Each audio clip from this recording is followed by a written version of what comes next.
1월 23일 했습니다. 네. 1월 23일 복귀하자마자 12.3 계엄과 관련해서 내란 우두머리 윤석열이라고 하는 언론의 표현에 대해서 문제를 제기한 바 있죠? 예, 네. 혐의라는 것을 넣어야 된다. 지금도 그렇게 생각하십니까? 지금도 그렇게 생각합니다. 왜 그렇습니까? 내란이라는 것은 지금 법적 절차를 밟고 있고 내란이 입증된 것이 아니라고 생각하니까 12.3 계엄이 맞다고 생각합니다. 네, 뭐 이미 검찰의 기소 내용에도 포함되어 있고, 네, 헌법재판소에서 다뤄지고 있는 내용 모두에서 내란 우두머리라고 하는 표현이 계속해서 나오는데 여전히 윤석열에 대한 옹호를 하고 있는 겁니다. 자, 그리고 MBC에 대해서는 이게 공영방송 맞느냐라고 하는 표현으로 뭐 표적 심사를 예고하는 듯한 압박성 발언을 했는데 이것도 어떻게 생각하십니까? 어떤 부분에 대한 표적 심사 말씀입니까? 표적 심사라는 것은 있을 수도 없고 이게 공영방송 맞느냐라고 하는 표현을 쓰셨잖아요. 네. 자, 그런 표현들 때문에 이진숙 방송통신위원장이 윤석열의 내란과 극우 폭동 또 그다음에 윤석열의 방송 통제와 탄압에 대해서 여전히 옹호하고 같은 인식을 드러내고 있다라고 하는 비판을 받고 있는 겁니다. 자, 이진숙 위원장 방통위원장으로 업무에 복귀하면 이제는 민생 현안에 좀 집중해 주기를 기대했었는데 여전히 그 기대는 산산조각이 나버렸습니다. 지난 2월 28일 KBS 감사로 정지원 전 보도국장을 임명 결정했죠. 예, 정지원 후보자가 대한민국의 대표 공영방송 KBS의 감사 업무를 담당할 만한 적격 인물이라고 생각하셨습니까? KBS 이사회에서 정지환 감사를 임명 제청했고 저희는 자격이 있는 당사자가 이사회에 임명 제청을 자격이 했기 있다고 때문에 판단하신 겁니까?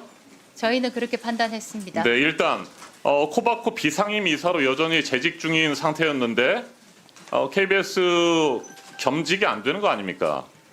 겸직이 안 되어서 사퇴를 한 걸로 알고 있습니다. 네, 사퇴가 되는 즉시 겸직 규정이 명확하게 돼 있는 상태에서 네, 감사 임명을 강행한 것이고요.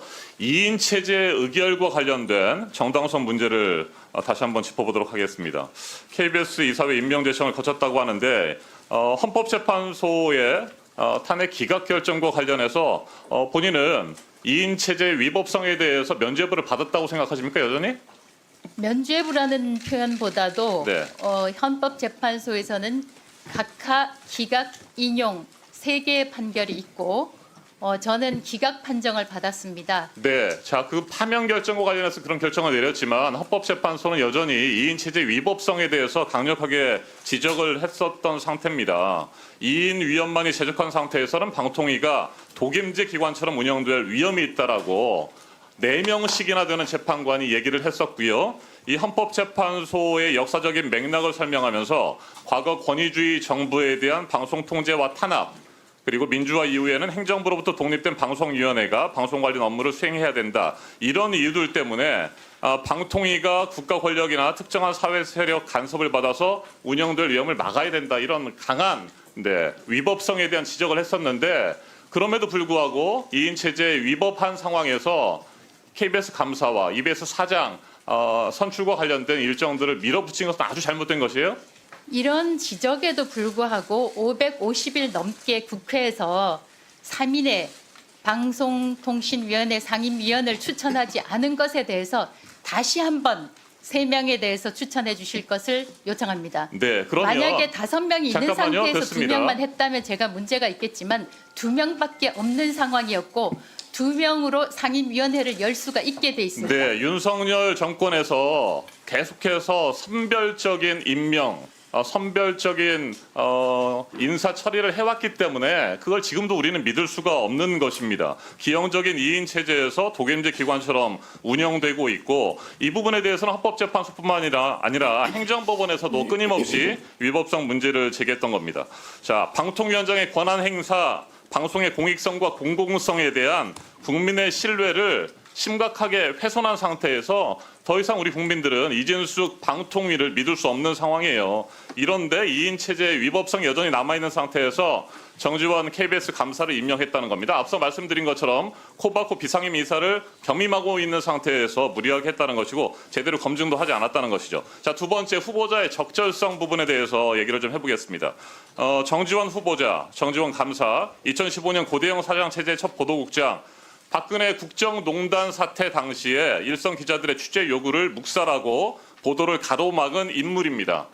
자, 그리고 KBS 기자협회의 정상화를 촉구하는 모임이라는 것을 만들어서 주도적으로 소속 기자들을 부당 정보 발령을 내고 보복 인사를 주도했던 사람입니다. 자, 이것 때문에 KBS에서 내부 과거사 조사가 있었고 징계 처분을 받았죠. 2020년 재심을 거치긴 했습니다만 정직 6개월의 처분을 받은 그런 장본인 아니겠습니까?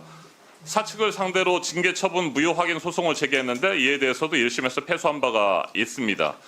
자, 이런 정지원 감사가 과연 KBS의 높은 수준의 도덕성과 정치적 중립성, 구성원의 신뢰, 공영방송의 공정성과 공공성을 지킬 만한 감사로서 역할을 할 수 있겠느냐? 저는 도저히 이해할 수가 없습니다. 한 말씀 하십시오.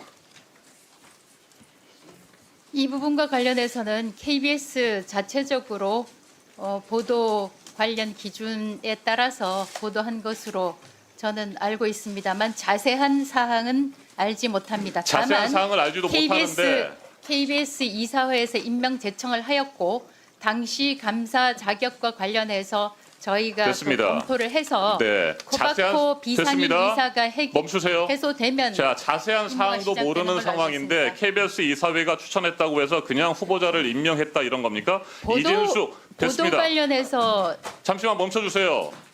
이진수, 김태규 2인 위법 체제에서 결성한 KBS 이사회가 후보를 제청하고 아무런 제대로 검증도 하지 않은 상태에서 또 위법 부당하게 정당성이 부족한 감사 인사를 했다는 겁니다. 위법이라고 생각지 않습니다. 여전히 위법이라고 생각지 않습니다.